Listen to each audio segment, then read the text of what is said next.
way. Get it really clear in our minds. What's your question, that first part? Well, the question is causes and conditions. If somebody dies in a mass shooting, let's just stick with that for a second, right?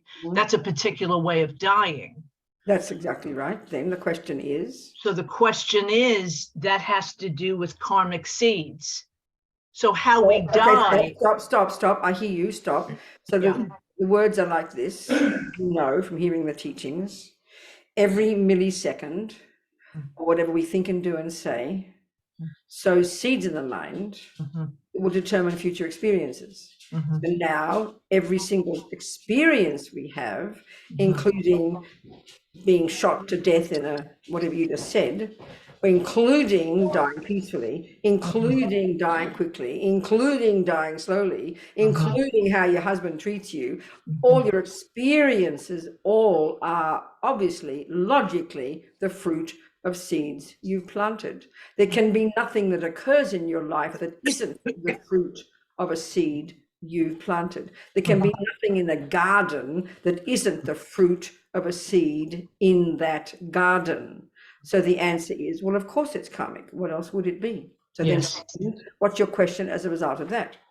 You had a second question. Well, the second question is at the moment of death, if we can have a peaceful death, but we take all of our imprints with us through the bardos. I guess I'm Why do you keep talking about the bardos as if some special... Yeah. Why do you keep saying that, the bardos? Well, I don't know. I'm just thinking our experience in the bardo would be impacted by how we understand the bardo, Eileen. It's an intermediate state, but I'm not quite sure. Why do you keep saying it? Why do you keep repeating it as if somehow that's important? Why do you say it affects our bardo? It's like, why don't you ask, does it affect our future life? I mean, what are you asking? What's the point you're really getting at? Well, I have to think about it. I guess I'm thinking, I'll think about it. Good, thank you. Yeah. Who else? Yes, Donna, talk to me, sweetheart. Hello. I was thinking that we talk about the fear of death, and sometimes for people who have been practicing, who are committed to whatever type of practice and how frequently and all of that, but we know somehow it's a commitment. I do hear a lot of, I've heard a lot, and I have some of it too, like, gosh, I hope I do okay at death, right? No matter what kind of death I have, traumatic or peaceful or slow or quick. And so how can we also cultivate confidence that we're gonna probably do okay if we are practitioners? Okay, good. How can you develop confidence that the house that you are building will turn out to be the house you want? Right. What is the basis of your confidence in that outcome? Would it for me personally? No, darling, in principle, in theory, what is the basis of your confidence that the house you're planning to build will turn out to be the house you want? What is the basis of your confidence in that outcome? It's a practical question. Connection to lineage. No, but keep it simple. Learn to be a proper architect. Learn to put all the right screws in the right bloody place. So then you can be confident the house will stand up. Right. This is called science, Donna. Yes. We don't sit there agonizing, will the house fall down? If you do it properly, it won't fall down. So if you lead proper life, leading proper virtue, practicing proper Vaikuntha Karma, having proper understanding of impermanence, that is the cause of a happy outcome. Yes. It's a logical thing. It's surprising to us because we think it's in somebody else's hands, that we're just this product put on the planet and we don't know who's in charge, and we have paranoia and cross our fingers and hope for the best. I mean, that's just plain superstition. That's how we are. Mm-hmm. So all you can do is, if you are a Buddhist and you follow the instructions like you would if you're an architect, you follow the instructions. If you're the builder, you follow the instructions. And you know the laws and you understand the laws. Okay, other laws can intervene. That also follows. But by even that, by doing purification and all your practices as well as you can, accumulating lots of merit and purifying like crazy, you can karma takes care, as Lama Yeshe says. It's a logical thing. That's the thing we've got to have confidence in. What else can we do? It's like saying, how can I be confident that I won't crash every time I go on the freeway?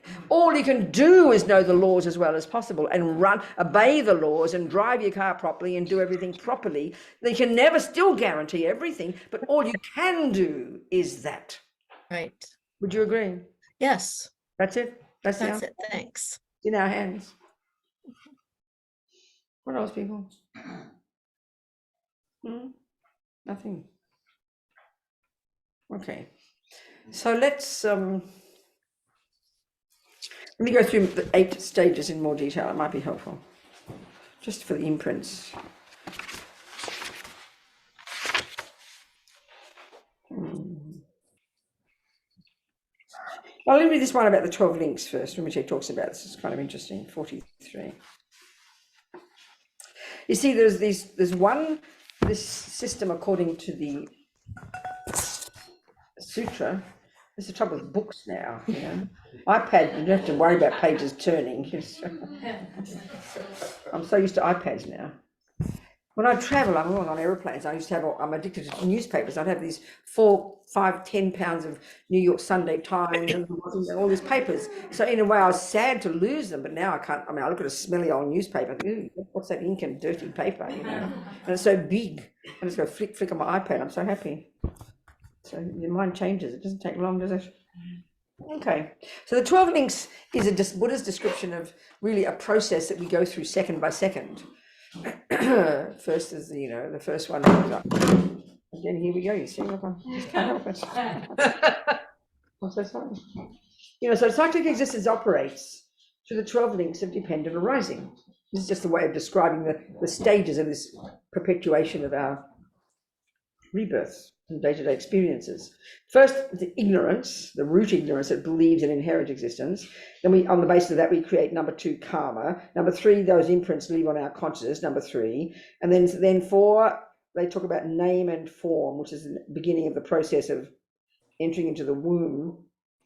And then gradually you develop the 4 mental aggregates, and then that leads to when the egg and sperm, and then the 5 come when you into the womb, and then this begins to develop as a fetus, and this is known as the 6th sense bases. They start to come, and then then basically the process of contact with objects, and then that gives rise to attachment, which gives rise to grasping, which gives rise to feeling, which gives rise to crave, so on and so forth. And then the next is anyway, blah blah like this, so blah blah sort of like this. Now, death, as Rinpoche says, let's discuss the 12 links in relation to this human body that we have now. What caused our consciousness to join the egg and sperm in our mother's body? So in past lives, because of ignorance, this root, we have these delusions, we have these virtues, this is different categories of states of mind. The two main, there are 3 altogether, but the first 2, the neurotic, deluded, I-based, fear-based misconceptions that lead us up garden paths, it causes suffering. Then the virtuous states of mind, the positive states of mind, which causes happiness. This is the relative speaking even. So the delusions, the root one, the mother of them all, such that when that's uprooted, you realize emptiness. You can't fall back after that. You can only go forward. So this root ignorance, known as ego grasping, if you like, ego grasping, primordial, grasping at, primordially deep. A wrong view of the nature of ourselves, the wrong view of I, putting it simply. On the basis of this, that's the root one, that's there. As long as that's there, you perpetuate samsara. So the ignorance, which then gives rise, Rinpoche says that, so where is it? What caused, and past lives, because of ignorance, because of this root delusion, we created both non-virtuous and virtuous karma. Even in relation to ignorance, we still have virtuous karma. It's only when you realize emptiness, you stop even that. Which planted seeds, left potentials in the field of our consciousness. Number 2. Number 3. Number 2, 3. At the time of death, our life before this one, whether we were a human or an elephant or a kangaroo, craving, this is number 8, arose. At the time of death, as you start the death process, if you take the eight stages, we're about the 2nd or 3rd stage of those 8 stages. The 8 stages is described in the Vajrayana terminology. About that time when the process starts, then this intense craving kicks in. So craving happens every second of your life, particularly at the time of death. Craving arose, craving to not separate from that body. So whether you're a kangaroo, elephant, or whatever, or a human, could be that. Then fear arose because of the attachment to not wanting to leave the body. That's just primordial. You don't learn it. It's just there because you've got craving and grasping, because you have ego grasping. It's just spontaneous. Then see, that's what causes fear at the time of death. It's attachment, primordial grasping. Okay, attachment. We have to talk some more about attachment. We have to do that. Okay. According to the Four Noble Truths, Lord Buddha's presentation, which is really the wisdom wing, it's the presentation of 1, there is suffering, different levels of it. 2, there are causes. 3, you can be rid of the suffering and its causes. And 4, the methodology. It's very simple presentation of his findings. So the second noble truth of causes, he articulates 2 main causes of suffering. He's got 3 levels of suffering. So even when we look at the grosser level, the suffering of suffering, the first one, which is when the bad things happen, then, you know, we all know that if you have a problem, and you want to try and find the solution, you first have to articulate the problem very clearly. But crucially, you have to know the causes of a problem. That's a really important point. If you can't work out the causes, you can't identify the solution. And this is exactly the point here. There is suffering, Buddha says, and he articulates it. Then you've got the causes of it, and you've got to be precise about that. And so, of course, because the whole universe is existing in the dependence upon the law of karma, the law of cause and effect, the law of cause and effect, we call that science. We know everything we know is a product of very clear causes, precise causes, very clear. The more precise you can be about the causes of a garden, the more likely you'll get the result of garden. It's hardly rocket science.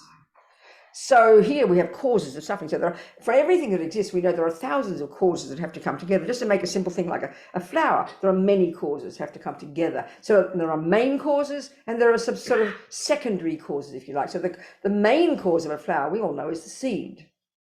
The secondary causes, without which you will not get a flower. You can hold a seed up in the air for 42 years, you won't get a flower. You need the secondary causes, you need the other conditions, called the earth and the warmth and the moisture and a bit of time, and they put them together, you'll get the result every time, a flower. This is cause and effect. So the same for a moment of happiness and a moment of suffering. A moment of happiness and a moment of suffering. Because that's what Buddha's talking about here. What is suffering and what are its causes? So it's an event, it's a thing. So suffering is a phenomenon. Okay, let's look at what suffering is. Let's look at what happiness is. We better be clear about that before we get any further. So, okay, now we have to look at the mind. So in the mind, the mental consciousness, let's forget the sensory, you've got the mental consciousness. There are 3 categories of states of mind. There's no fourth. For all the millions of thoughts and feelings and emotions in our mind, you've got 3 categories into which they all fall. 1 is the first lot, are the neurotic, deluded, ridiculous, I-based, fear-based ones, the source of suffering. 2, the virtuous, positive, useful ones. And 3, the third lot, they talk about negative, positive, and neutral, but neutral throws us. But neutral doesn't mean here not important. So I prefer to call this third lot like the mechanics of our mind. So there's a whole bunch in there. There's like an example of the first lot, attachment, anger, jealousy. Examples of the second lot, love, compassion, kindness. Examples of the third lot, this so-called mechanics I like to talk, mechanical bits. We're talking about the brain. Intention, attention, concentration, good memory, discrimination. So whether you're a murderer or a meditator, you need these. So that's in that sense, they're neither negative nor positive, neither virtuous nor non-virtuous, but they're crucially important. One of those is called mindfulness, but we have all these bells and whistles on the way we think of mindfulness. But mindfulness, another word for it is short-term memory. Mindfulness is the ability to keep your mind on what you're doing moment by moment without losing the plot. A murderer needs that. A sniper needs really good mindfulness, really good discrimination. Otherwise you kill the wrong person. Really good concentration. Otherwise you're a mess. So these are states of mind that are crucial, but don't have a character of being virtuous nor non-virtuous. And this is not how we think in modern psychology. So we've got to get used to this idea. So what's curious, in this category, the third one, there's another one called feeling. This is huge for the Buddha. One of the 12 links, one of the 5 aggregates. So what's he mean by it? It's not an equivalent of what we mean by emotion, not like that. It's very specific. Every millisecond, you're going to have some kind of feeling, and there's only 3 kinds. A happy feeling, or pleasant feeling, or joyful feeling. There's levels, isn't it? From the most mild, pleasant feeling to the most divine ecstasy on the planet. Still waiting for that one. There's levels of pleasure. Pleasure, all these words, pleasure, joy, happiness, happy feeling, pleasant feeling, they're all synonymous. So what's evident is, because they're in the category of mind, that happiness is the mind. Because we have attachment, which is the first level. So in order to understand attachment, which I'm doing here, I've got to understand the mind, the negative, positive, neutral, or non-virtuous, virtuous, and mechanical. In order to understand attachment, we have to understand its relationship to happy feelings. So right now, we conflate them. When we think of happiness, tell me about your happiness, Robina. What I want to do is describe the chocolate cake. I will describe the event. Even when you think of memories, you know. When you have a memory, you don't remember the feeling, you remember the event. If your boyfriend punched you in the nose, that's your memory. Punch, you know. You have a picture in your mind, like a photo, like in your Apple. They tell you to create memories, so you have another photo. You remember the event. So we conflate not only attachment and happy feeling, we also conflate attachment, happy feeling, and the cake. We think they're the same thing. We're completely mistaken. You know, the Buddha's view is so different. The analysis is so delicious. So there's cake, a thing on the plate.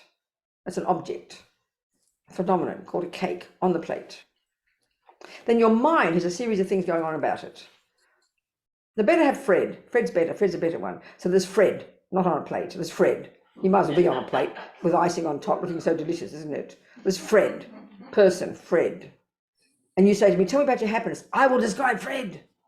Isn't it? Oh, the most divine person since sliced bread, you know, whatever. You say it in America? That's English. Yeah, let's say that. You say it in America too. Okay. So we've got Fred, the object. Now we've got our mind. And we have in the first category, we've got masses of attachment. This neurotic, absurd, ridiculous, delusional, unhappy, delusional exaggeration of Fred's deliciousness, exaggeration of Fred's ability to make you happy. It's manipulation, it's craving, it's emotional hunger, it's coming from neediness, it's possessive. All of these components is what attachment has, all dumped on this object called Fred.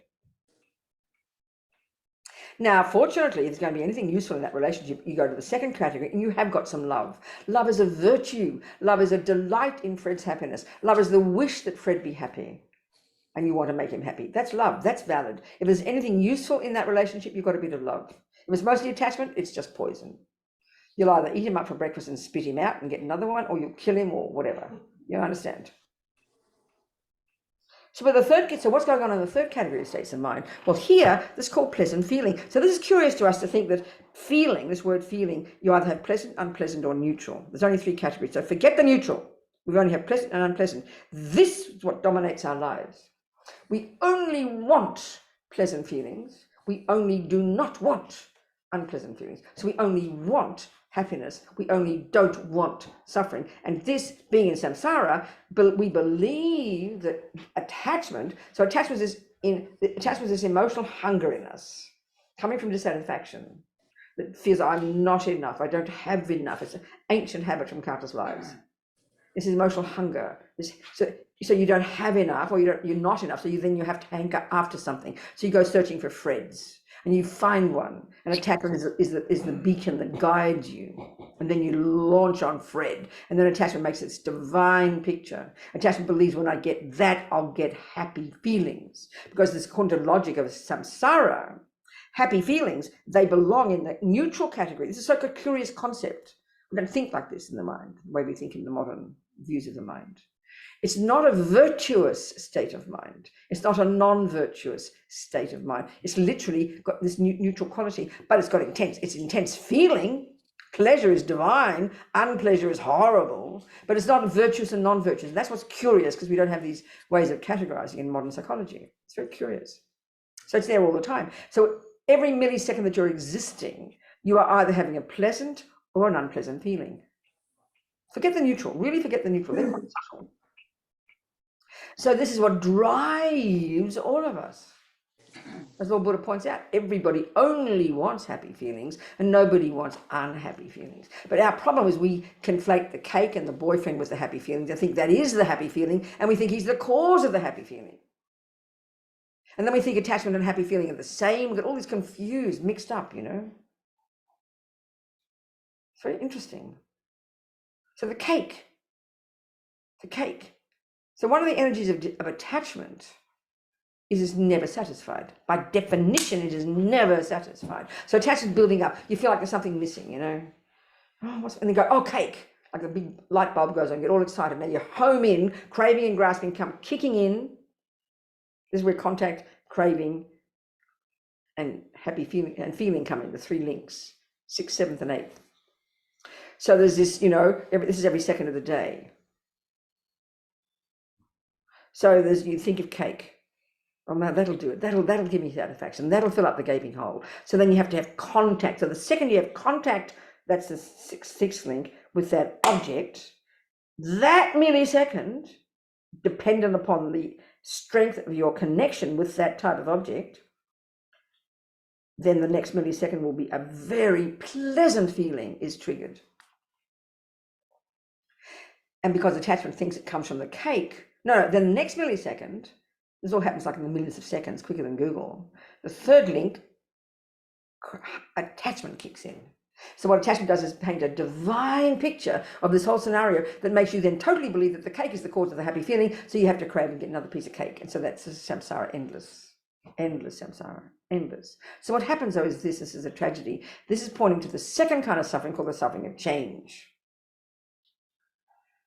The first kind of suffering is what we call suffering, when the bad things happen, pretty clear, punch in the nose.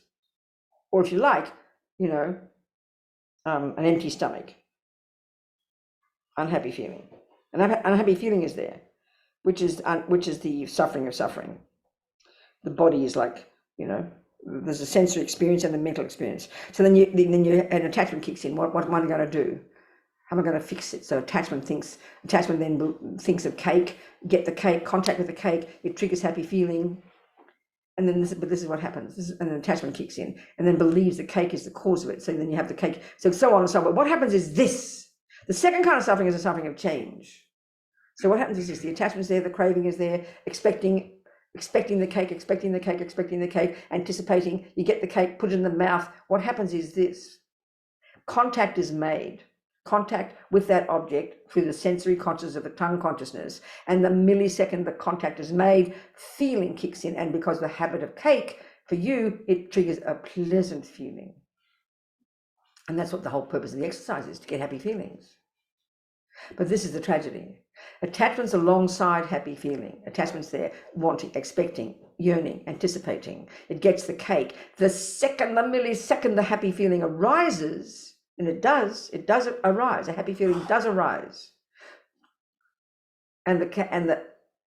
Then what happens is attachment isn't satisfied. That second, it's not satisfied. It's been anticipating, the pleasure comes, and you'd think, oh, now I've got it. Wow, how blissful. And you bliss out and relax, and now I've had my bliss. Now that's it, and you sit down. No, attachment's not satisfied again. So as you're getting that pleasant feeling, attachment is interpreting it as not enough. So then you anticipate the second mouthful, because you're not happy with that first mouthful. You're not happy with that first moment of pleasant feeling. And the fact is, you anticipate the second mouthful, hoping the next mouthful will bring even more pleasure, because you're not satisfied yet. Because attachment, you see, can never be satisfied. So the third mouthful, and then the fourth, and then sadly, inexorably, you're watching, you keep it anticipate, and attachment's not satisfied, walking alongside happy feelings, but slowly the attachment keeps being dissatisfied. But then what happens is the happy feelings gradually turn into unhappy feelings. So attachment starts getting freaked out, and And you think, well, maybe the next mouthful will do it, the next piece will do it, the third piece will do it. Before the fourth piece, you know you have to stop because you're going to vomit now. And the pleasant feelings have gone like the wind, and it's turned inexorably into unpleasant feelings. So attachment is so distressed, it's now grossly dissatisfied. This is samsara.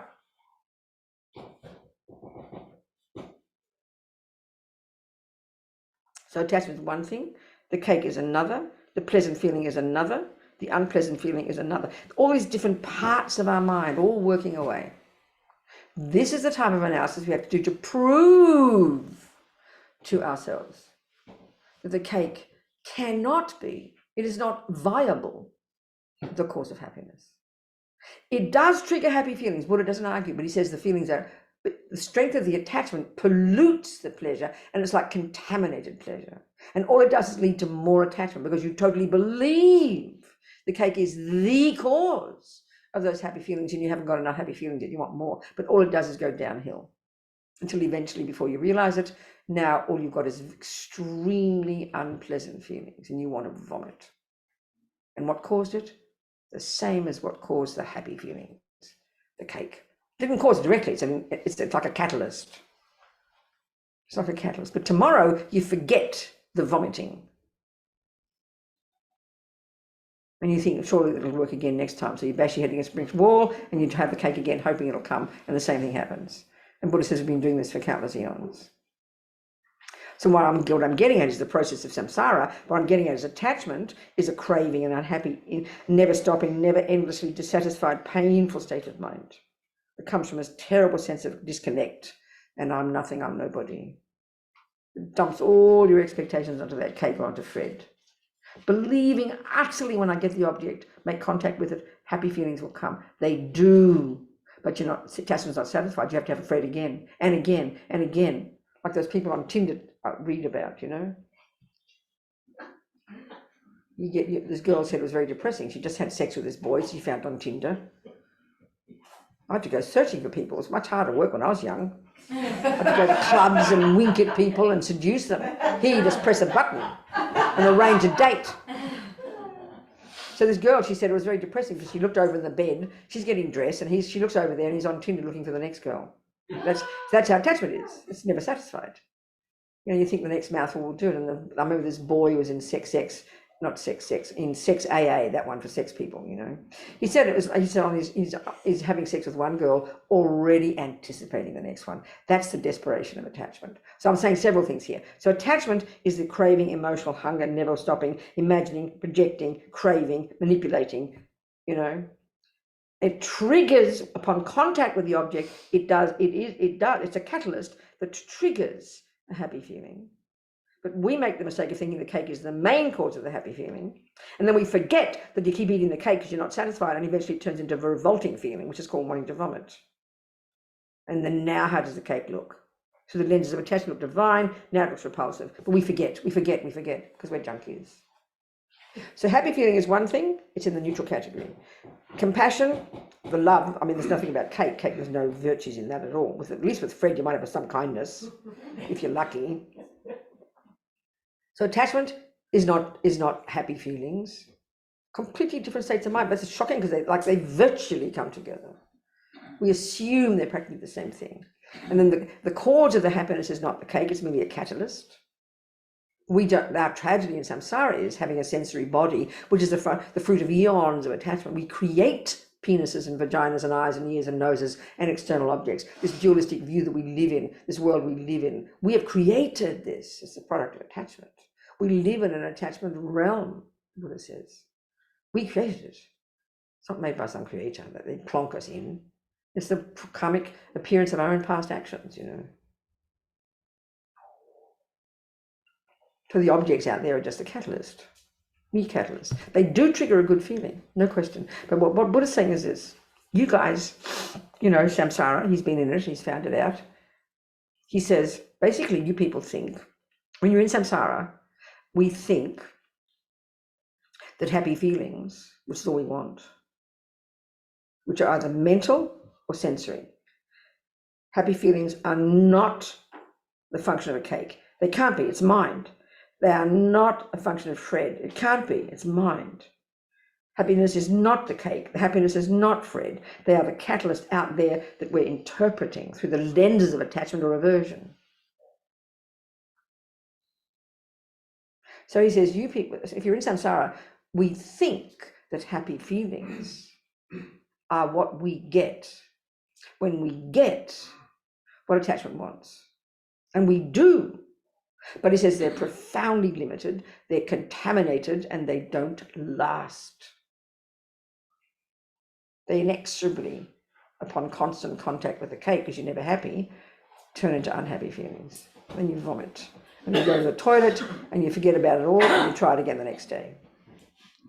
We've been doing it for eons, Buddha says. But he says, no, people, I found a solution to get happy. And that's what's fascinating. You see, we think initially, because we conflate happiness and with attachment, we conflate happiness and attachment. As Lama Zopa said, when we first hear Buddha's teachings, you've got to give up attachment to get happy. We go, oh, we've got to give up attachment. We go, oh, I've got to give up my heart. I'm going to give up my pleasure. No, because we've got wrong view.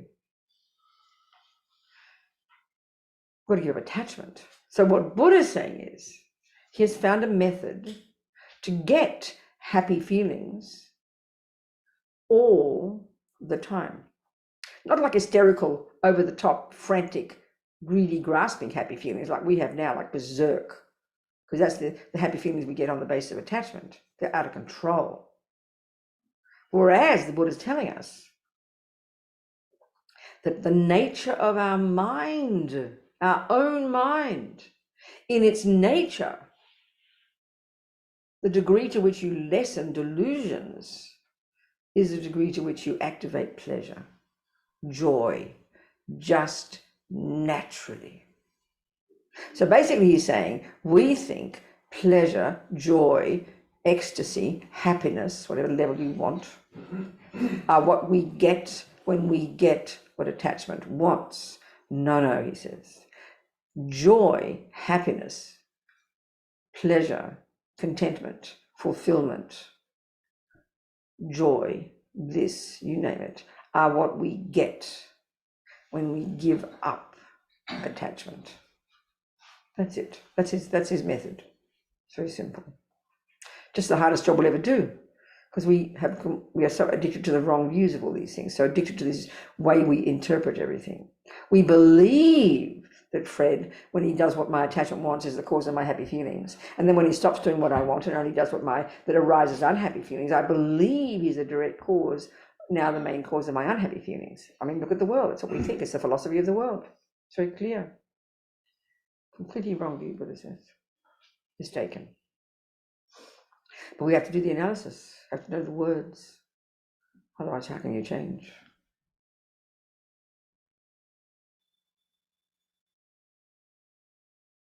So we hear religion as punitive. We hear it, I've got to give up attachment, give up this, give up that. It sounds depressing. It's a method to get happy. It's a method for fulfillment. It's a method to become joyful, radiant, joyful, blissful, happy. I mean, even relatively speaking.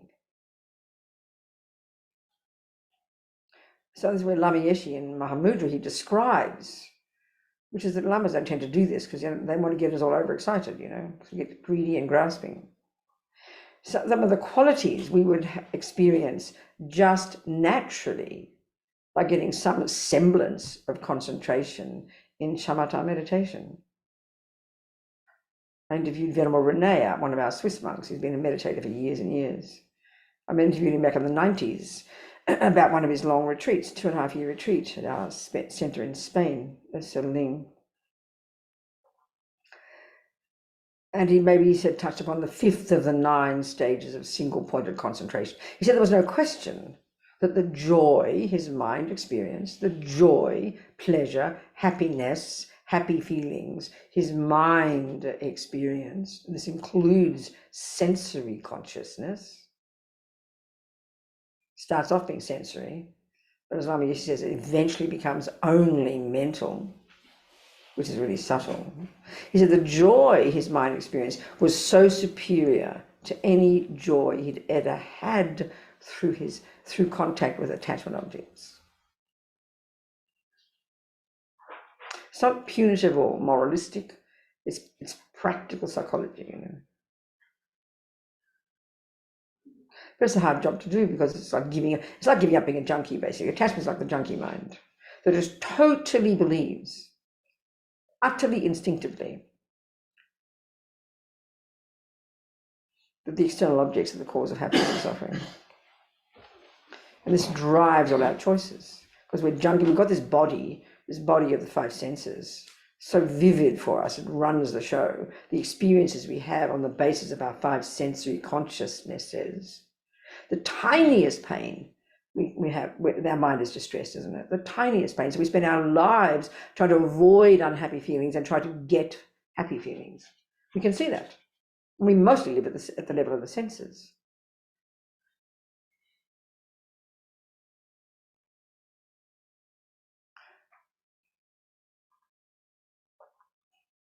So this attachment is primordial, and it plays a massive role, as Rinpoche says, at the time of death. So then fear arises because of the attachment to not wanting to leave that body. That's what causes fear at the time of death. After that, the next one, even more intense, grasping, a stronger form of attachment. This time, in our case, and this is what's curious, in our case, this grasping, in the case of our past life, was a strong attachment to getting a human body. I don't know quite how that works if you're an elephant or whatever. I mean, the imprint must be there somehow. So now in the case of someone who's going to be born in the hot hells, have you heard of the hot hells? You've read Buddhist books, you would have heard of the hot hells. See, Buddha asserts all these different levels of experience, of existence. Not just like the Christians will talk about heaven and hell, basically, pretty much two of them, well, besides the human. The Buddhist view's got more. They say there's these beings, different. So when you're in samsara, quote unquote, one way of describing being in samsara, it's within these 6 realms of existence. And there's 6 realms of existence. There's more to it. There's other levels as well, but forget them. It's sort of like made up of 6 suburbs. They're mental states, that's all, that come along with a certain level of physicality. So all the way from the most blissful states of lots of joy and happiness, which are the fruit of past virtue. They're called God realms, a couple of those, subtle light bodies. It's equivalent to heaven and paradise. That's why I think these people see similar things, but they think the explanations of what it is and how you get there is different.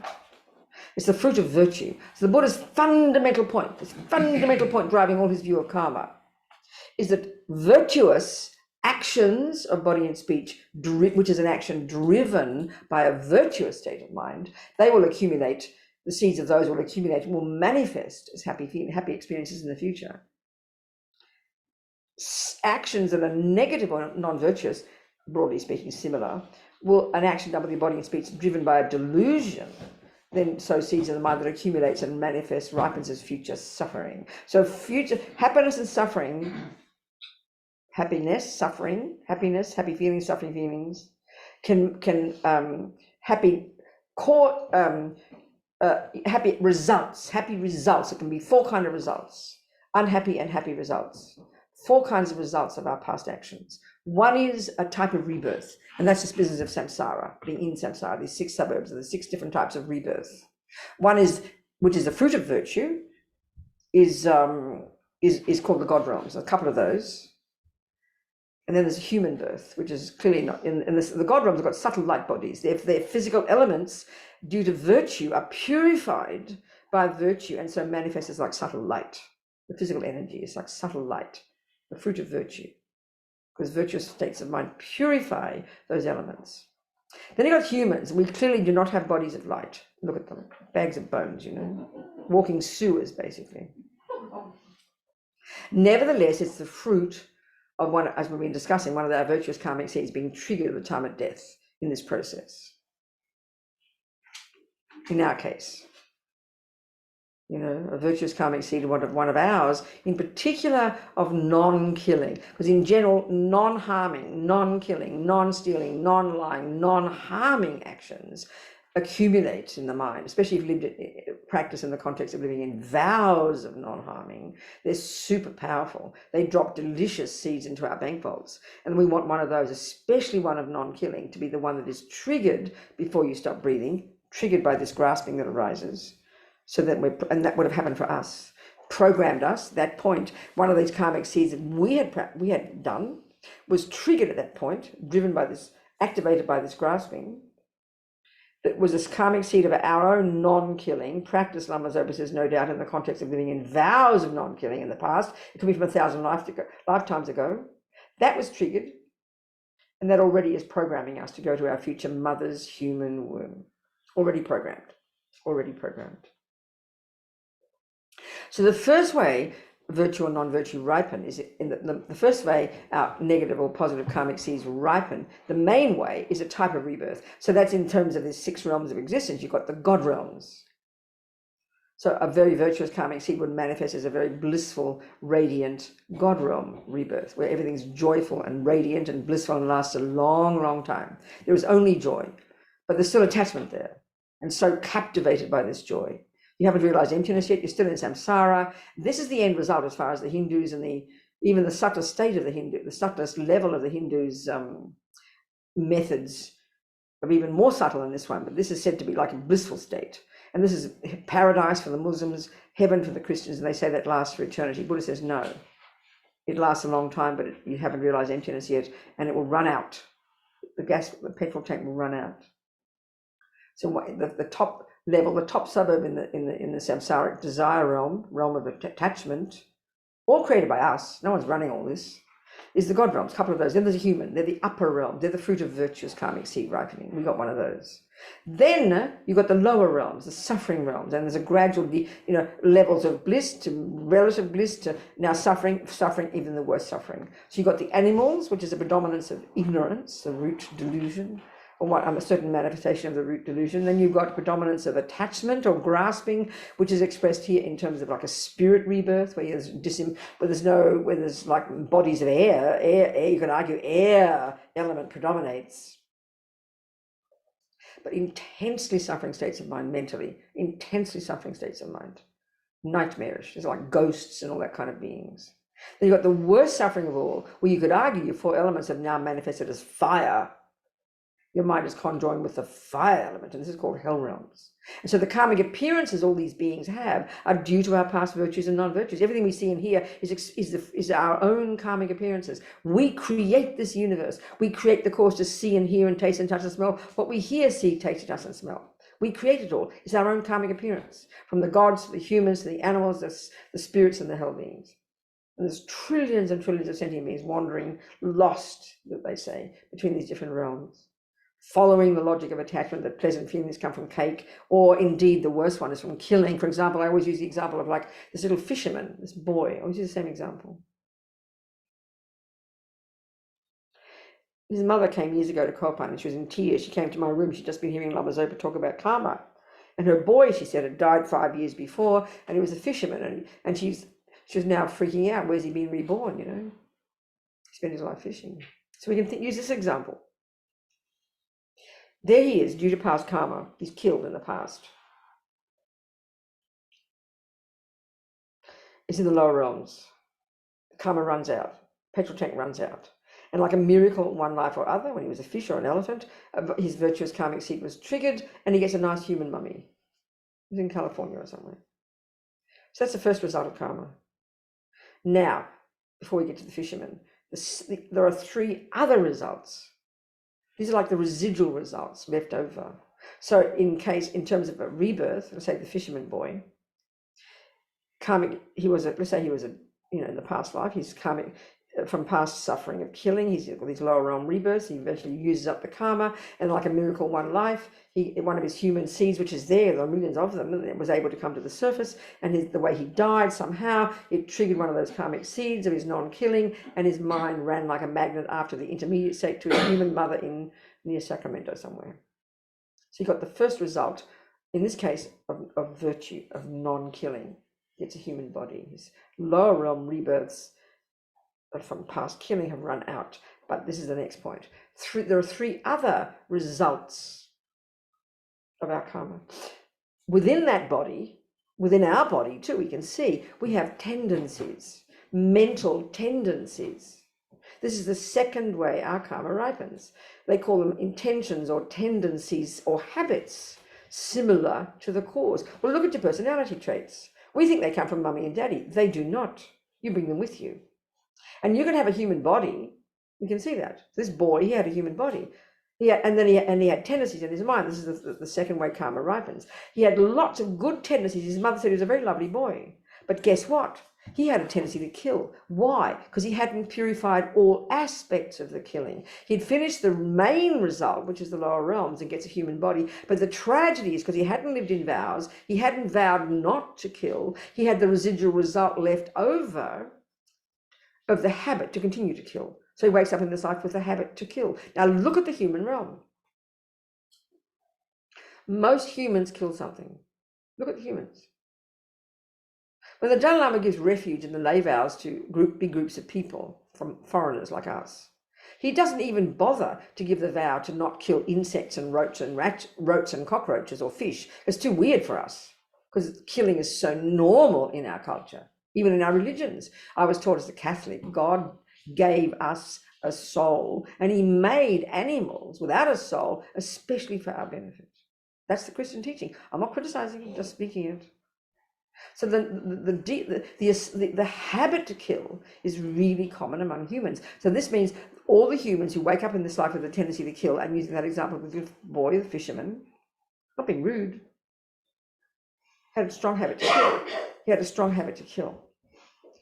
So what happened is this. So the third way your karma ripens, and this is for all of us, so the third track of karma, if you like, is experiences similar to the cause. So intentions or habits similar to the cause is your own mind with the habit to kill, or indeed the habit not to kill. The third way your karma ripens, and all these karmic seeds are triggered at the time before we even stop breathing in the past life, is called experiences similar to the cause. This is what this is how we're seen and treated by others. I mean, look at us in our lives. We're very social beings, aren't we? We live in relation to others. And think about your life up to now. You could put into two categories all the people in your life, including the rats and the roaches and the humans. Those who harm you and those who are nice to you. And they often change roles. We can see that. These are called experiences similar to the cause. Your own past doing of those actions to those people. Karma's personal. It's a natural law, karma. So there's the main result, the fully ripened result for the fisherman, a human body. But because he hadn't purified all the tendencies of killing, he woke up in this life with a tendency to kill. So the third one is you get killed or die young. Well, he had that one as well. He died at the age of 29, scuba diving. The fourth one is called environmental karma. Now, so the first result of killing is a lower realm rebirth. The second result of killing is a tendency to kill, and that can be included in a human body, which is a result of non-killing. Look at this. Third is you have the experience of past killing. You get killed or you die young. Look at all the humans who die young. Look at the humans who get killed. Look at the babies who die. Fetuses die. The baby I aborted when I was 23. A human being came to my womb. She ran like a magnet to my womb. And then due to her past karma, she got a human body. But then secondly, due to her other karma, other killing tendencies, she had the karma to be killed by me. So dying young, getting killed, that's the experience similar to the cause of past killing. But trip it over, non-killing causes you to live a long and healthy life. You don't get killed, you don't die young. The fourth result of killing, environmental result, that's sickness. The food harms you, the water harms you, the physical world itself harms you. Look at COVID. It's collective karma of all the millions of humans due to past killing from countless lives ago, that the physical world itself harms us. So the fisherman is an example of what I'm saying, the tragedy of attachment and habit. So there he is, he's got a tendency to kill. He was a nice boy, he had lots of good experiences similar to the cause. He was a nice boy, people treated him nicely. He had lots of good tendencies, a nice boy, good tendencies, kind, generous, but he had a tendency to kill. But it didn't ripen until he met fishing.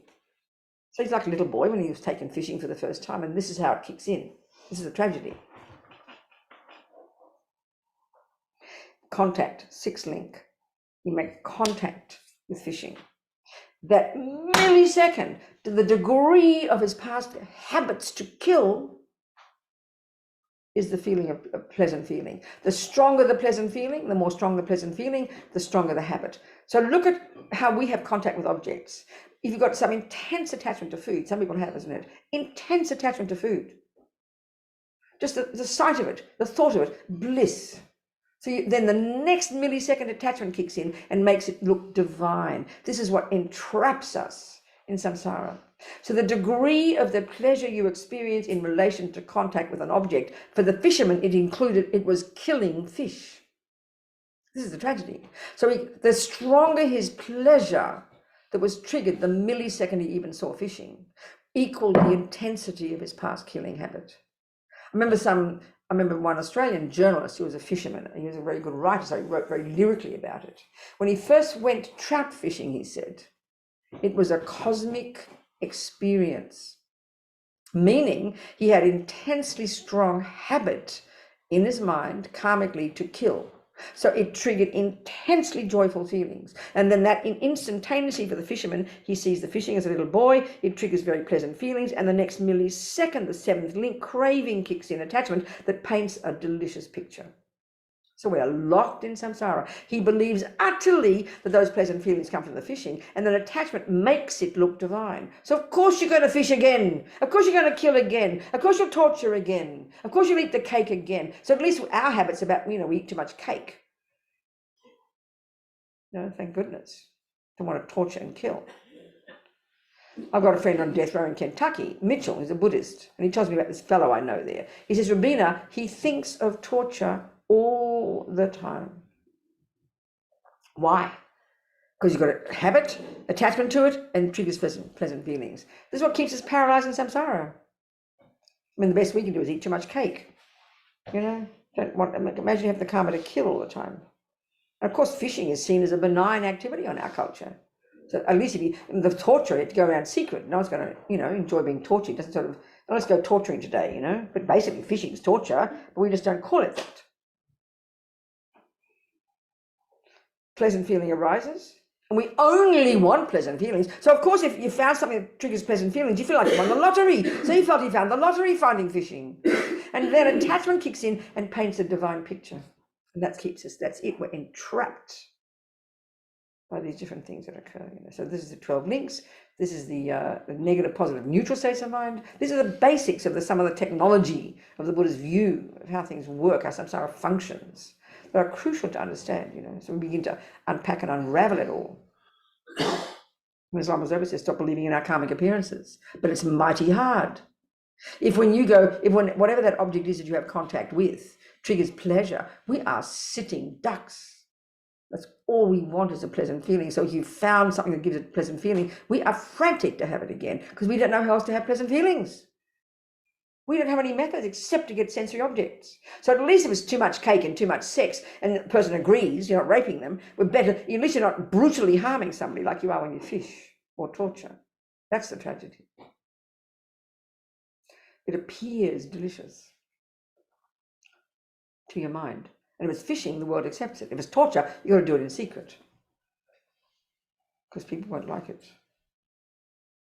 Are we communicating? Okay.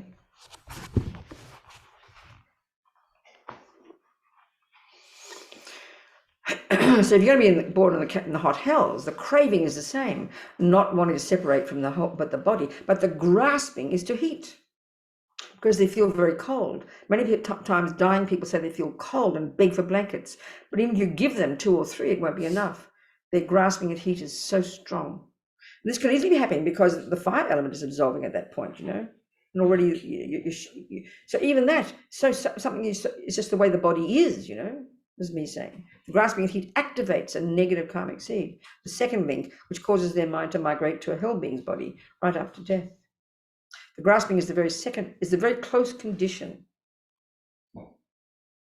So in our case, as humans, the very close condition at the time of our past death, just before the gross consciousness ceased, before you stop breathing, was the grasping at the wish to receive a human body.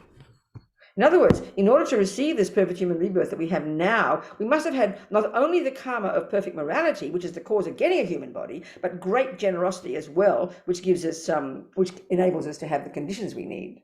We must have had strong attachment, grasping to have a human body. And what Lama Zopa is saying is, you can use that. That's why my own feeling a little bit. If you think about your doggy, especially your doggy, doggies are so attached to their owners, aren't they? I mean, doggies just worship. And that's total, they're like the embodiment of attachment. Now, that's good if you think about it, because you can use, Rinpoche says here, you can use this attachment in other ways as well. For example, one of the functions of attachment is because it's emotional hunger, you're missing something. So your hunger, you used to hang on to something. You don't want to let go of it, which is so terrifying. So that's the body, grasping, very primordial, hanging on to the body, not wanting to let go, not wanting to die. The other function of attachment is looking forward to something, isn't it? This is one way you can help your loved ones. Let's say your mummy's a Catholic and she loves God and she's worried and she's dying in bed. But all you can do is, it's one of the things about what to talk about. You talk about God. You talk about heaven. You say, Mummy, God loves you. Heaven must be so wonderful. Oh, I was thinking about heaven recently. I can't wait to get to heaven, Mummy. So you start thinking, your mummy will start getting excited, looking forward to heaven. So instead of holding on to this body, which is all crinkly and old and ugly, she can start fantasizing about going to heaven. Well, that'll make her mind happy. And then she'll die more virtuous. So you can use attachment at the time of death. Are we communicating? Yes. I remember a friend of mine, she proofread, she said, Rinpoche can't be saying that. But it makes sense. And that's even in daily life. Given that we're still not out of samsara, you can use attachment. So if you're going to be attached to a person, be attached to a nice person who helps you practice virtue, okay? Don't be attached to some junkie. Do you get my point? If you're going to have to want a beloved, choose a nice one who will help you practice virtue and be generous and kind and keep you, you understand what I'm saying? Don't be fundamentalist. Oh, I shouldn't have attachment. Of course you shouldn't. But one step at a time, people. This is the Mahayana path. This is the Bodhisattva approach.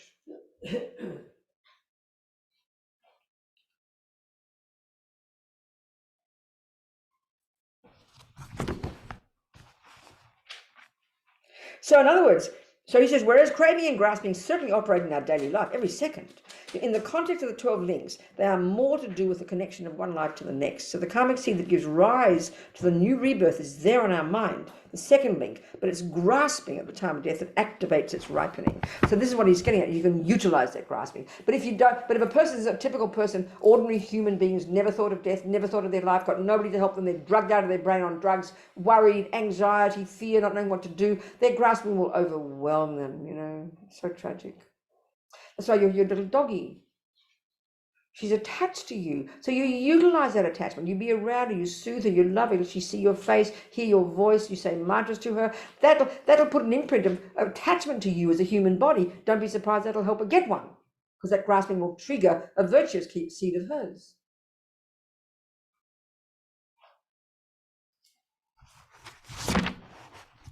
Oops, now I've lost the page. So to summarize, 5 of the links are causes from past lives, 3 are delusions, the link of ignorance, craving and grasping, and 2 are karmas, the links of compounded action on the second one, and becoming, which is the 10th one. So he says, first it was the delusion ignorance, the first link. Then the delusions arising at the time of death, the 8th link craving, and the 9th link grasping. Then there were the 2 karmas, the second link in our case of virtuous karma, which could have been created thousands, even millions of lives ago, and the second karma becoming, the 10th link. The previously created karmic seed made ready by craving and grasping at death. That's what's called becoming. It is these 5 that formed these aggregates, this body and mind, this samsara. Of the 7 results that manifest in this life, the 11th link, birth, this is interesting.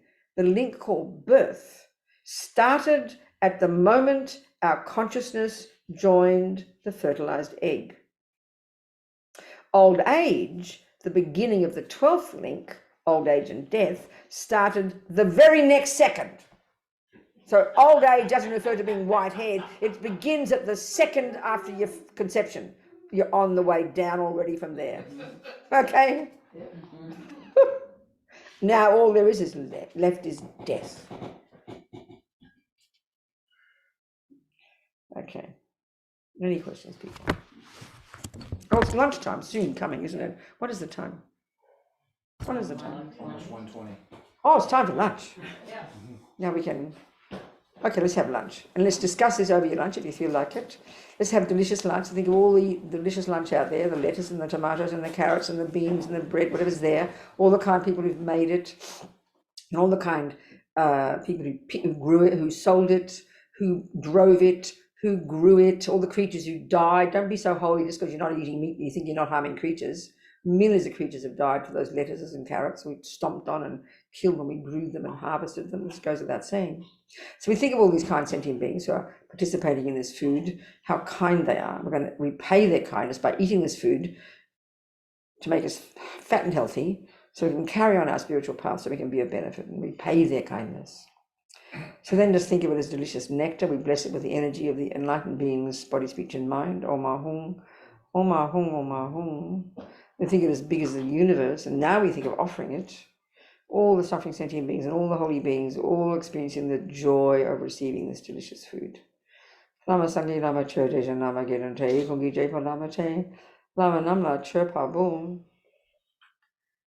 And eat and enjoy, and then, yeah, enjoy. And as Lama Zopa said one time, once you've thought like that, the bigger your stomach, the better. So enjoy. And I'll see you in about 90 minutes, I suppose, yeah? 90 minutes? Yeah, people, 90 minutes. I wish we could share our lunch with you guys on Zoom, but we can't. If you come running quickly, we'll give you some lunch. Goodbye. Okay.